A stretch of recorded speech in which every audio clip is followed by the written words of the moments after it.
dia susah sekali menentukan harga jualnya, ya. Nggak apa-apa kalau nilai tukar dolarnya terhadap mata uangnya lemah banget misalnya ya, 1 USD sama dengan kayak kita nih sekarang nih 17.000 berapa, 600 200 kali ya. Ini kan gede banget kan Pak, 1 USD 17.200 ya. Tapi kalau ini bertahan 10 tahun Bapak Ibu, stabil. Nah, karena pelaku usaha itu kan dia apa ekspektasinya adalah kestabilan, ya kan? Kestabilan. Percuma kalau dia sangat kuat ya, misalnya 1 USD sama dengan satu, ya kemudian besok 1 USD 100, besok lagi dua, fluktuatif, susah jadinya, ya menentukan harga jual, harga beli, ya kan? Kalau dia importir. Kemudian, nah tadi itu yang pertama ya, Bapak Ibu, yang pertama adalah kita menentukan strategi lokasi untuk mengoptimumkan rantai pasok berdasarkan pertimbangan negara. Yang kedua adalah dengan menggunakan pertimbangan region atau community. Ya, ini tuh seperti provinsi, kota gitu ya. Kenapa kita bikinnya di Surabaya? Ya, kenapa di Semarang? Kenapa bukan di Manado? Ya, kenapa bukan di Bekasi? Ya, itu namanya region atau community decision. Ya, ini macam-macam Bapak Ibu ya. Ada pertimbangannya dari corporate desires ya, keinginan kuat aja dari perusahaan. Ya, mungkin dia sudah turun-temurun ya, eh, bisnisnya ada di kota tersebut sehingga mempertahankan kehadiran bisnis di kota tersebut. Atau yang kedua adalah attractiveness dari region tersebut. Ya, Pak, karena industri ini bergerak di bidang hospitality, tourism, ya, sehingga saya bikin di Bali, ya, atau di mana, di Lombok, ya, di daerah-daerah yang banyak turis, karena ada attractiveness dari daerah tersebut. Kemudian ketersediaan tenaga kerja dan biaya. Ya, kenapa kok bikinnya di Jawa Tengah? Ya, kenapa bukan di Banten? Ya, kenapa bukan di Jakarta? Ya, oh karena upah. Ya, upah orang Jawa Tengah masih lebih murah. Udah gitu loyal-loyal lagi. Nah kan, jadi ada pertimbangan itu. Ya. Availability misalnya nih, kenapa kita nggak bikin di Indonesia Timur yang ujung sekali gitu? Pasti apa costnya murah, tapi kan availability-nya kurang, ya kan? Kalau kita mau nyari misalnya jago ERP, wah pasti kebanyakan di tanah Jawa, ya kan? Meskipun mungkin cost-nya akan lebih mahal. Ya, kemudian cost dan ketersediaan dari utilities, ya utilities seperti air, listrik, telepon. Ya, kemudian yang kelima adalah environmental regulations. Nah, ini juga perlu dipahami ya oleh pelaku industri. Eh, Kalau dalam sudut pandang bisnis, Bapak Ibu ya, kita mendirikan perusahaan itu ya di region ya yang environmental regulations itu nggak ketat. Ini kalau dari sudut pandang pemilik bisnis ya, Bapak Ibu ya. Bukan sudut pandang apa em, komunitas pencinta alam ya seperti Greenpeace dan lain-lain. Tapi kalau dari sudut pandang pemilik bisnis, ya dirikanlah bisnis di region yang regulasinya nggak ketat-ketat banget. Kemudian yang keenam adalah insentif yang diberikan pemerintah dan kebijakan fiskal. Ya, ada kan kebijakan dari pemerintah yang misalnya industri ini adalah industri padat karya. Ya, sehingga ada pemotongan pajak sebesar sekian persen. Nah, itu kan sangat berdampak untuk industri.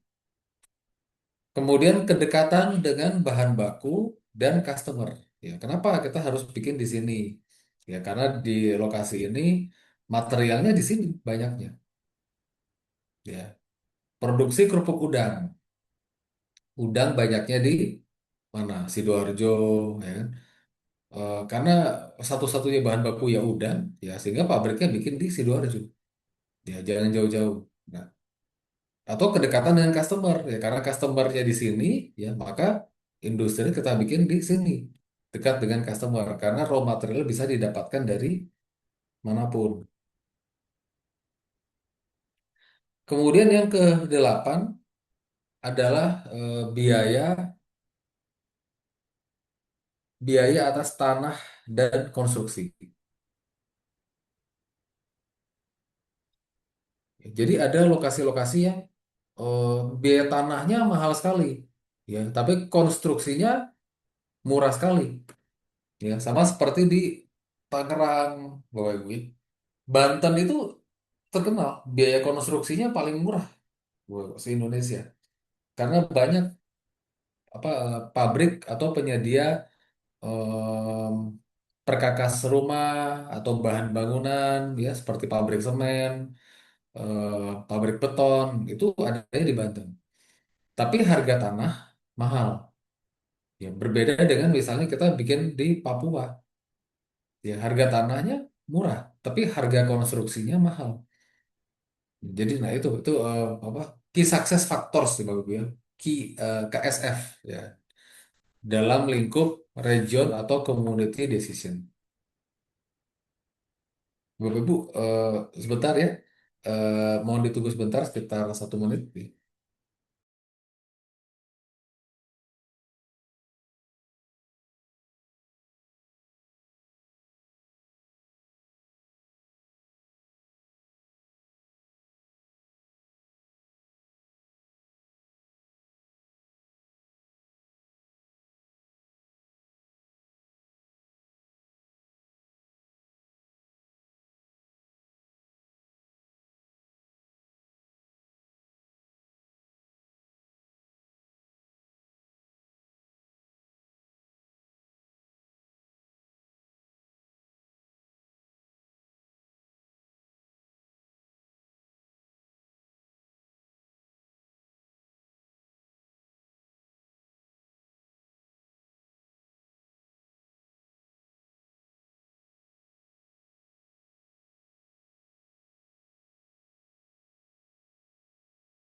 Nah, saya lanjutkan Bapak Ibu.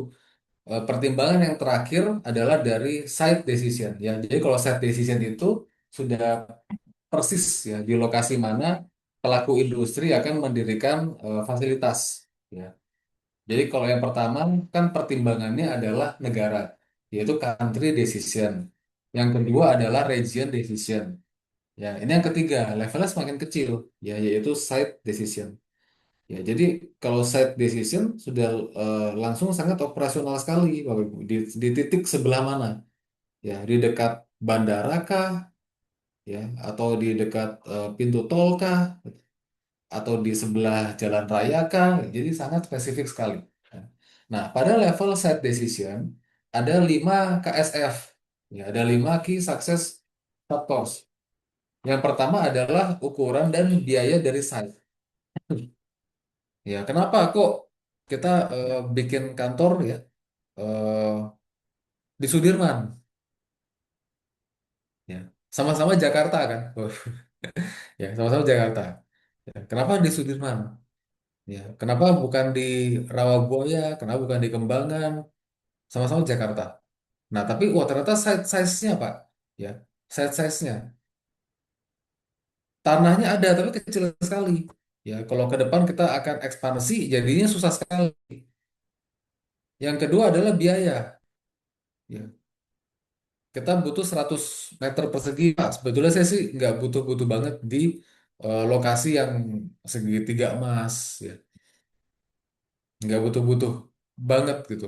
Ya, karena per meter perseginya mahal sekali. Nah, itu kan pertimbangan kan, Bapak Ibu ya. Tapi supaya prestis ya nggak apa-apa juga, Pak. Jadi ya tergantung, ya. Tergantung modal dan kapasitas bisnis. Yang kedua, ada itu faktor-faktor seperti air, rail, highway, waterway system, ya. Pertimbangannya macam-macam, Bapak Ibu. Apakah ini dilewati trayek angkutan umum? Atau nomor tiga ada zoning restrictions. Ya, jadi zoning restrictions itu seperti zona pembatasan. Ya, kawasan ganjil genap, nah, 3 in 1. Ya. Apakah nanti rute ini masuk nih ke dalam zoning restriction, nah, ganjil genap? Nah, itu dipertimbangkan. Yang keempat, kedekatan dengan service atau supplies yang dibutuhkan. Ya, yang nomor empat itu sama, Bapak Ibu ya, seperti di level negara dan di level region. Yang kelima adalah environmental impact issues. Ya, nomor lima itu eh, seakan-akan mirip dengan environmental regulation pada pertimbangan region, tapi berbeda sekali, Bapak Ibu. Ya, coba deh Bapak Ibu perhatikan ya. Kawasan hiburan malam, ya hiburan malam di Jakarta, ya. Eh, di Jakarta Timur dan Jakarta Barat, coba diperhatikan. Beda kan, Bapak Ibu ya? Kawasan hiburan malam lebih banyak di Jakarta Barat, ya, bukan Jakarta Timur. Betul nggak Pak Firman? Nggak mengamati itu ya Pak Firman ya? Amati Pak, benar-benar, Amati. benar banget. Betul ya Pak Firman ya? Ya, Bener saya kan? pernah ke situ juga Pak. Astaga. Bercanda Pak. Mungkin karena ini ya, habit ya, Nah, ya. karena kelas pekerja di Jakarta Timur sama Jakarta Barat beda ya. Mm. Nah, coba deh Bapak Ibu pernah ke Gading Serpong nggak Bapak Ibu? Ke Gading Serpong, Gading Serpong. Setiap komplek ruko ada bar, Bapak Ibu. Ada bar, ada diskotik, ada apa gitu. Nah, itu mungkin kalau diaplikasikan ya ke wilayah lain di Kabupaten Tangerang. Ya, Serpong kan Kabupaten Tangerang kan, Bapak Ibu ya. Nah, kalau diaplikasikan ke wilayah lain di Kabupaten Tangerang, nggak bisa, Bapak Ibu. Nggak bisa. Ya. Nah, itu terkait nomor 5 itu, environmental impact issues. Ya, jadi eh, sebagai pelaku industri kita perlu Bang, mengamati norma dan value masyarakat sekitar. Nggak bisa kita langsung bikin-bikin. Nggak bisa. Ya. Tadi tadi siang saya sambil makan sambil nonton berita, Bapak Ibu, di mana ya? Di kota mana ya? Di Jawa Tengah ya. Jadi dia bikin restoran mie babi, eh mie babi tepi sawah. Nah, sama masyarakat sekitar ya di demo lah Bapak Ibu, di demo. Ya, karena kemudian kan netizen ada pro dan kontra kan, Bapak Ibu ya, ada pro dan kontra. Nah, itulah perlunya kita melihat dulu ya value dan norma masyarakat sekitarnya itu loh Bapak Ibu. Ya, jadi ya perlu market research dulu, jangan langsung bikin-bikin. Ya pelaku industri nggak gitu kan. Dia perlu survei kan, bisa diterima nggak ini oleh masyarakat sekitar. Nah, itu Bapak Ibu ya. Mungkin kalau di area lain di Kabupaten Tangerang ya, kita bikin apa night club ya. Wah, mungkin nggak pasti ya susah kan perizinan ya respon ya dan lain-lain.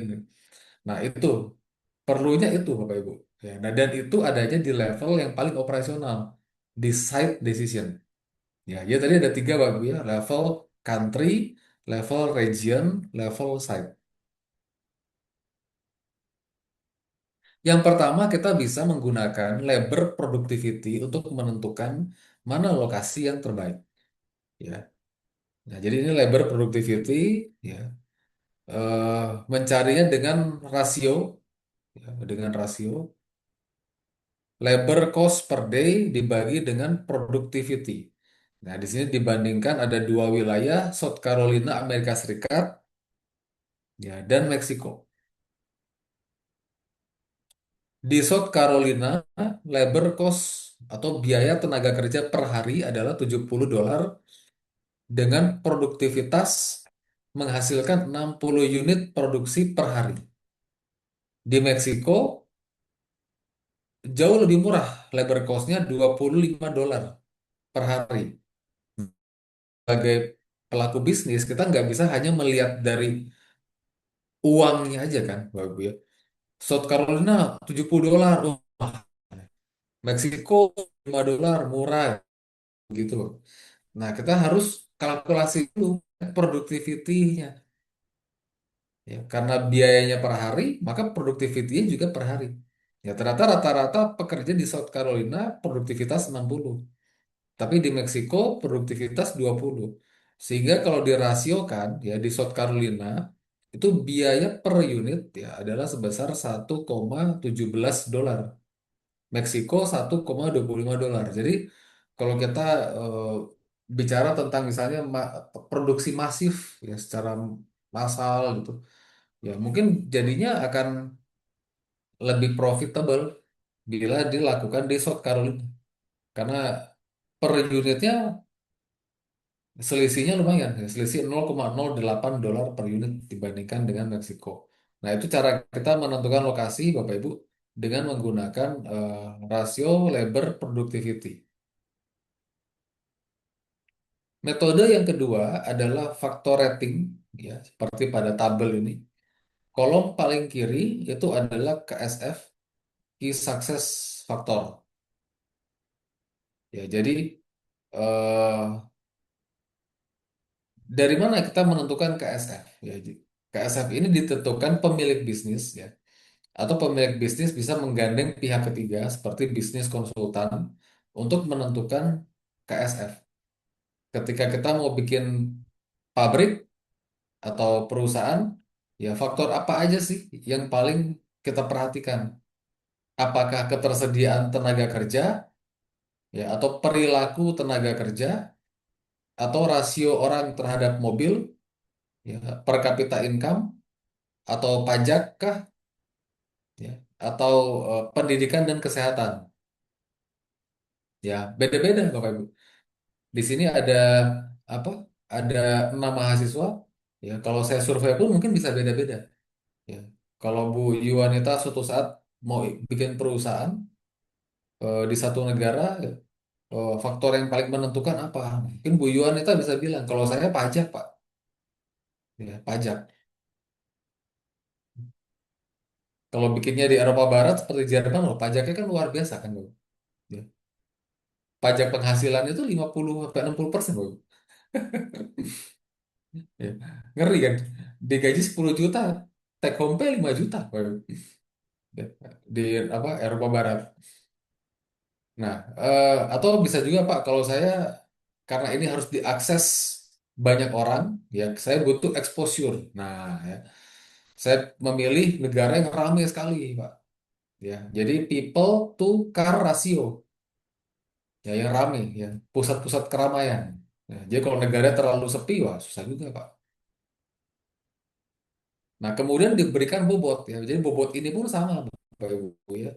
Bobot ini sama, kolom kedua ini Bu, ya, ditentukan oleh business owner atau business owner dan bisnis konsultan. Ini dibandingkan antara Prancis dengan Denmark. Ya, Prancis dengan Denmark. Dalam hal ketersediaan tenaga kerja dan perilaku, ya ternyata Prancis 70. Ya, ini ada yang subjektif, ada yang objektif, Bapak Ibu. Ya, kalau per capita income kan objektif. Ya, kalau struktur pajak juga kita bisa menilai objektif. Tapi kalau attitude, wah susah. Ini harus apa menggunakan metode ini peramalan kualitatif itu loh yang kita pelajari semester kemarin ya kan ada jury of executive opini, ada Delphi method. Ya, kemudian ini kita kali-kalikan aja. 0,25 dikali 70 ya sama dengan 17,5. Kemudian 0,25 dikali Denmark ya sama dengan nah ini 15. Ya, jadi kali-kalikan, kemudian dijumlahkan ke bawah. Ya, ternyata Prancis nilai faktor ratingnya 70,4. Denmark nilai faktor rating 68. Ya, sehingga Kalau KSF ini yang kita jadikan acuan dalam memilih lokasi pendirian fasilitas, ya maka pilihlah Perancis. Nah, gitu ya Bapak Ibu ya. Maka pilihlah Perancis. Karena Perancis memberikan skor total lebih besar ya daripada Denmark. Ya, tapi sekali lagi Bapak Ibu, ini antara satu business owner dengan business owner yang lain bisa jadi berbeda nanti, ya. Karena KSF-nya bisa jadi beda, kemudian bobotnya juga bisa jadi berbeda.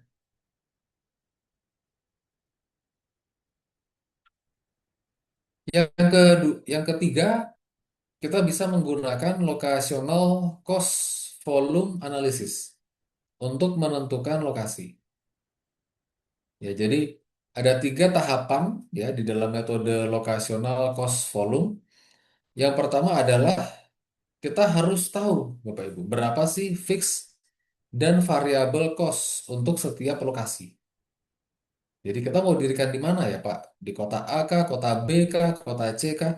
Ya kita harus tahu dulu fix dan variabel cost. Kemudian kita eh, plot the cost ya for its location. Jadi nanti apa di perhitungannya nanti akan lebih jelas, Bapak Ibu ya. Kemudian kita pilihlah mana kota atau lokasi ya yang memiliki biaya termurah atau terefisien. Nah, ini di sini ada contohnya, Bapak Ibu ya. Ada tiga lokasi, kota Athens, kota Brussels, dan kota Lisbon. Kalau industri didirikan di Athens, ya, dia akan ada biaya fixed cost $30.000, variable cost $75, Brussels fixed cost 60.000, variable cost 45. Lisbon 110.000, variable cost 25. Nah, caranya adalah dengan memasukkan ya volume produksinya, Bapak Ibu. Di sini kan diketahui volume produksi adalah 2.000 unit. Nah, ya adalah 2.000 unit. Jadi contoh untuk Athens, ya fixed cost di Athens adalah 30.000 ditambah variable cost-nya 75 dikali volume produksi 2.000. Nah, ini nanti hasilnya adalah 180.000. Ya, caranya seperti ini ya, fixed cost tambah variable cost kali volume. Di Brussels, total cost-nya 150.000. Lisbon, total cost-nya adalah 100.000. Ya, jadi kesimpulannya apa, Boy? Kesimpulannya adalah kalau volume produksinya adalah 2.000,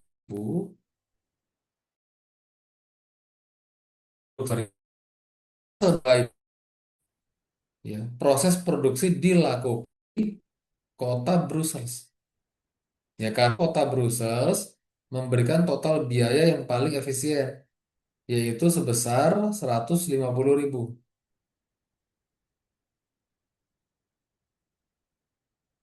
Gitu ya, Bapak Ibu ya. Nah, tapi ini ya yang kita pelajari di layar ini adalah yang certainty. Ya, apa itu certainty? Ketika permintaannya tuh pasti, Bapak Ibu. Pasti 2.000. Ya, kalau pasti 2.000, kita pilihlah Brussels. Nah, tapi kan bisa juga permintaannya itu nggak pasti. Ya, bisa dinamis kan, berubah-ubah gitu. Ya, oleh karena itu, kita tetap dengan menggunakan metode ini, ya, locational cost volume. Nah, kita dibantu dengan crossover point, Bapak Ibu. Ya, crossover point. Caranya bagaimana? Ya caranya kita bikinlah persamaan-persamaan. Ya, nah ini Bapak Ibu, bagian ini harus diperhatikan ya, Bapak Ibu. Ya, jadi ini soalnya ya Bapak Ibu ya. Ini soalnya nih. Ya, saya foto dulu deh.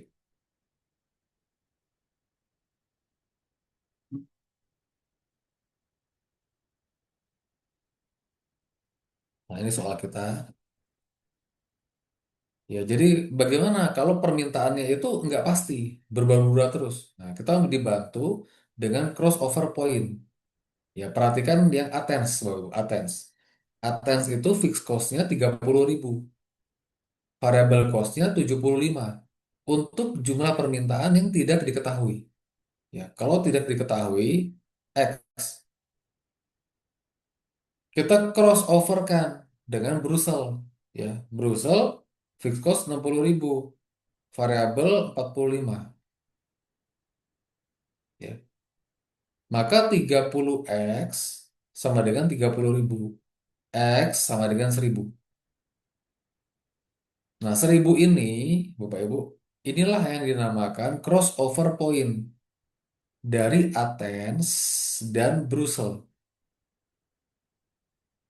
Jadi kalau kita mau produksi 1.000, ya mau produksi 1.000, kesimpulannya apa? Kesimpulannya bikinlah di Athens atau Brussels sama aja. Karena sama-sama memberikan biaya termurah. Yang kedua, kita crossover kan antara Brussels dengan Lisbon. Ya, nah, Brussels itu 60.000 fix, biaya fix, kemudian biaya variabelnya 45, permintaan uncertainty X. Kemudian Lisbon, biaya fixnya 110.000, biaya variabel 25 untuk permintaan yang tidak diketahui X. Ya, nah maka 20X sama dengan 50.000. X sama dengan 2.500. Nah ya, 2.500 ini adalah crossover point yang kedua. Ya, ini crossover point yang kedua. Crossover point untuk Brussels dan Lisbon. Ya, jadi kesimpulannya apa Bapak Ibu? Kalau kita produksi 2.500 unit, ya, produksilah di Brussels atau Lisbon. Nanti biayanya akan sama. Gitu Bapak Ibu. Jangan produksi di Athens. Pasti mahal. Ya, kok bisa gitu ya Bapak Ibu ya? Tapi itu bisa. Jadi kalau produksinya 1.000, produksilah di Athens atau Brussels. Kalau produksi 2.500, produksilah di Brussels atau Lisbon. Nah, pertanyaannya bagaimana kalau produksi di antara, misalnya 1.200, kan di antara, atau produksinya lebih kecil dari 1.000, atau produksinya lebih besar dari 2.500. Nah, cara yang pertama kita bisa menggunakan grafik, ya. Jadi crossover point yang pertama adalah 1.000, yang kedua adalah 2.500. Nah, ya. Seperti ini nih, Bapak Ibu. Tadi kita punya tiga persamaan kan? Persamaan yang pertama kan Athens, 30.000 ditambah 75 X. Ya, Athens. Athens ini yang warna hijau. Athens ini yang warna hijau. Nah, jadi kita isi aja. Kalau X-nya 0, ya, maka Y-nya adalah 30.000. Kita lakukan itu untuk Brussels. Tadi Brussels kan 60.000 ditambah 45 X, ya, dan Lisbon 110.000 ditambah 25 X. Nah, nanti akan ketemu begini, Bapak ya. 1.000-nya kita masukkan, ya, 1.000 kita masukkan, 2.500-nya kita masukkan. Nah, nanti akan eh, bisa apa kita tarik garis seperti ini. Nah, di garis yang perpotongan ini, nah ini, Bapak Ibu. Tapi metode ini nggak disarankan, Bapak Ibu. Nggak disarankan kalau Bapak Ibu mengerjakannya tidak menggunakan milimeter blok, ya kertas milimeter blok. Nah, jadi misal kalau jumlah produksinya 1 juta produksi, 1 juta produksi kan di sini kan, Bapak Ibu ya. Nah, maka produksilah di Lisbon. Ya. Produksilah di Lisbon.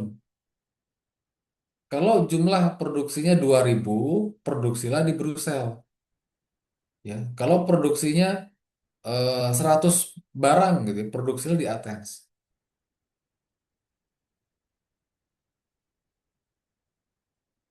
Nah, metode yang kedua adalah menggunakan tabel, gitu. Menggunakan tabel. Ya. Ini Bapak Ibu dihiraukan dulu ya. Saya pinjam slide ini untuk menjelaskan yang tabel.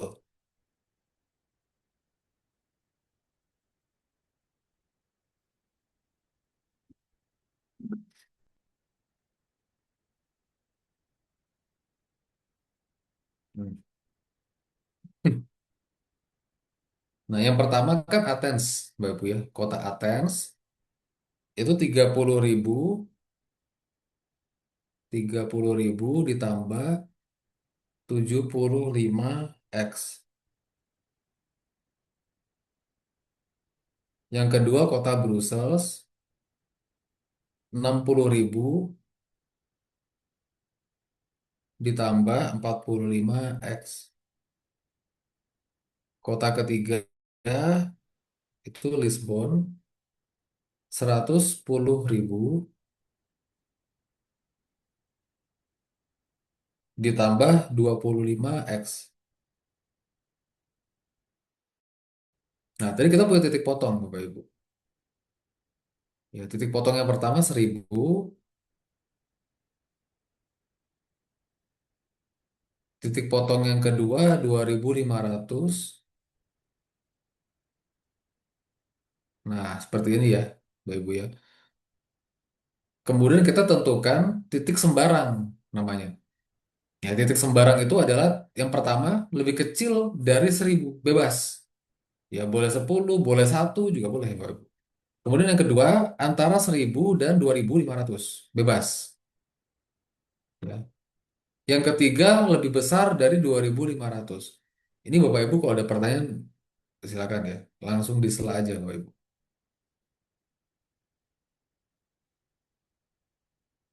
Nah, ya, jadi satu ini mewakili jumlah produksi lebih kecil dari 1.000, ya. 2.000 ini mewakili jumlah produksi antara 1.000 sampai 2.500. 10.000 mewakili jumlah produksi lebih besar dari 2.500. Kemudian kita masukkan ke sini. Ya, kita masukkan ke sini, Bapak Ibu. Nah, gini. 60.045, 110.025. Ini berapa? 75.000, 105.000. Ini 105.000. Wah, saya pakai kalkulator aja deh, Bapak Ibu. Ini 135.000. Kemudian 2.000 dikali 75 ditambah 30.000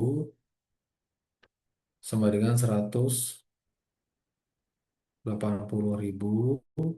Pak Endi, Ah, izin nanya. iya. Kalau nggak ada hitungan gini sih Pak Endi. Maksudnya kalau ini kan tergantung lokasi ya. Berarti kalau Hmm. yang berupa kayak jasa, kayak buatan dashboard aplikasi gitu, itu Hmm. berarti kalau di outsourcing-kan, berarti kita nyari yang wilayahnya itu di Jawa gitu ya Pak. Untuk biaya eh, apa? Biaya eh, per orang kan UMR di sana lebih murah gitu dibanding di Jakarta. Berarti modelannya kayak gitu ya. Hmm. Mm-mm. Karena kalau jasa kan susah bagi Bu Iwan menentukan variable cost, betul? Mm-mm, Betul ya Bu Iwan, ya? Susah betul. variable cost. Jadi faktor Betul. UMR, faktor Mm-mm, perilaku, nah faktor attitude, attitude, nah itu juga mm-mm, eh, penting jadinya Bu Iwan. mm. Soalnya Inventory kan, pastinya nggak ada. betul. Karena kan, kan kalau sekarang kan kalau kita main outsourcing juga kan mereka kerjanya kan nggak di kantor juga ya Pak. Tipenya kan kalau yang selesai itu kayak Mm-mm. WFH gitu ya. Kayak Mm-mm. mereka yang di mana aja. Nah itu eh, jatuhnya itu kita tetap ngikutin wilayah dia setempat gitu untuk perhitungan biaya one hour untuk pekerja gitu ya Pak. Misalnya. Hmm, mestinya sih iya ya, Bu Yon. Mestinya iya. Hmm, Meskipun pada remote worker, pada remote worker, ya dia bisa aja mengikuti aturan main perusahaan pemberi kerja, Bu Yon. Karena hmm, UMR itu kan sering diidentikan dengan yang bukan remote, tapi hadir, tapping, 8 jam per hari, gitu kan, Bu Yon. soalnya kan kalau dianggap kayak jasa, ada kan kayak outsource gitu, rasanya oh kita kan di outsource ya, yang Hmm. MR itu lebih tinggi gitu daripada di Jawa gitu kan. Nah, sedangkan Mm-mm. kan kalau kita mau outsource sebenarnya lebih enak di programmer Jawa gitu kan. Karena untuk Hmm. relatif biaya mereka kan sebenarnya lebih murah gitu ya Pak. Ini kan Mm-mm. maksudnya kayak case tempat aku kan juga kalau kita develop kan kalau money project kan belum tentu develop kita kan orangnya cukup gitu ya. Kan ini jatuh di Mm-mm. outsourcing juga gitu. Nah, itu Hmm. kayak jatuhnya kayak walaupun mereka nggak di eh, Jakarta areanya, tapi Hmm. hitungannya itu kenapa kenanya gitu wilayah eh, Hmm. Jakarta gitu. Maksudnya secara tarif. Oh, nangkap, nangkap. Jadi misalnya Hmm, perusahaan Ibu Yuan di Jakarta, tapi hmm, hmm, lokasi si programmernya ini di Semarang, gitu kan Bu hmm, Yuan? Di hmm, Semarang. Nah, apakah Red hmm, Jakarta atau Red Semarang yang hmm, hmm, digunakan? Betul nggak Bu betul, Yuan? betul Nah, sekali. kalau pekerjaannya berbasiskan knowledge, Bu, itu nggak Hmm, bisa seperti kita tuh buruh pabrik, hmm, Bu Yuan. Nah, kalau buruh pabrik, dia akan identik dengan UMR, ya kan Bu Yuan? Tapi kalau hmm, berbasiskan knowledge, seperti jasa konsultasi lawyer, eh, notaris, industri kreatif, itu susah deh Bu kita berpatokan ke UMR. Jadi akhirnya ya standar perusahaannya gitu, Bu Yuan. hmm, Meskipun dia programmer di Makassar, tapi kalau si apa standar rate upah untuk programmernya itu misalnya 10 juta. Jadi mau mau kerja di Balikpapan, mau kerja di Aceh, 10 juta. Jadi orientasinya lebih ke output sih, Bu Yuan.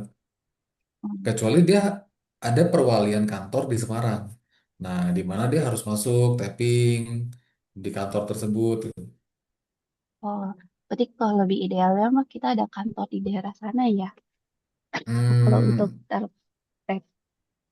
idealnya itu, Bu. Idealnya selama dia performance-nya bagus, bisa terukur, dan dia bisa remote, kenapa enggak gitu, Bang? Toh Hmm, sekarang Pak, perusahaan yang apa kebablasan setelah COVID tetap remote kan, atau ganti-gantian kerjanya kan ada kan, Bu Iwan kan? kalau tempat aku sih udah office semua sih, Bang. Oh gitu. Iya. Iya, iya, iya. Sama seperti ini apa yang jual handphone tuh apa? Erafone ya, Erafone. Itu Hmm, sampai sekarang masih selang-seling.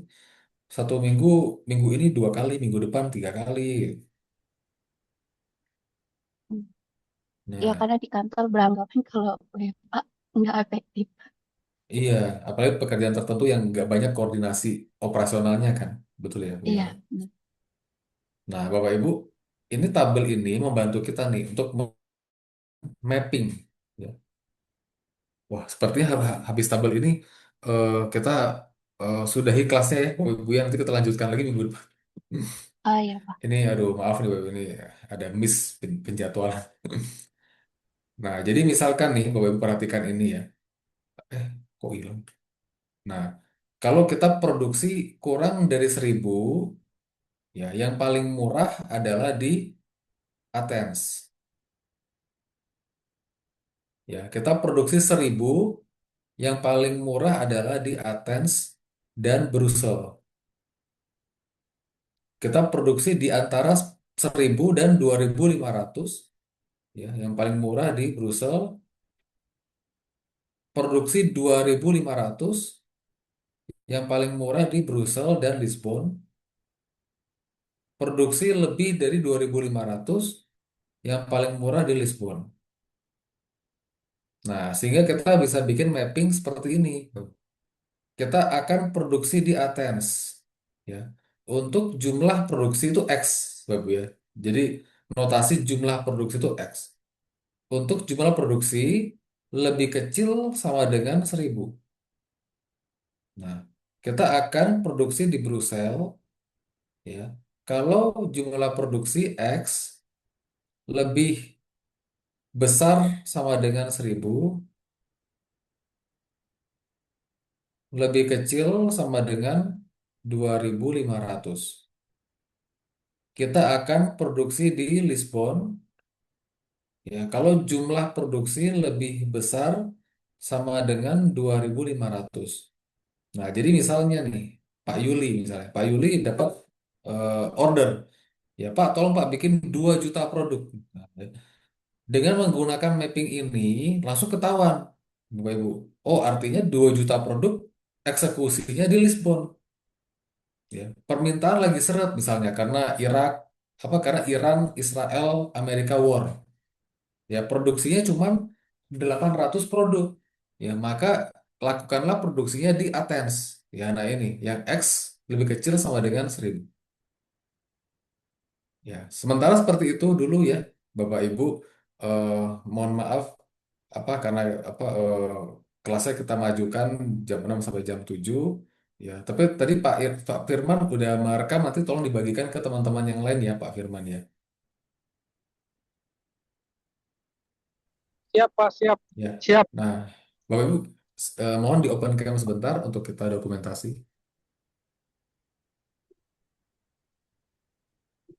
Ya, 3, 2, 1.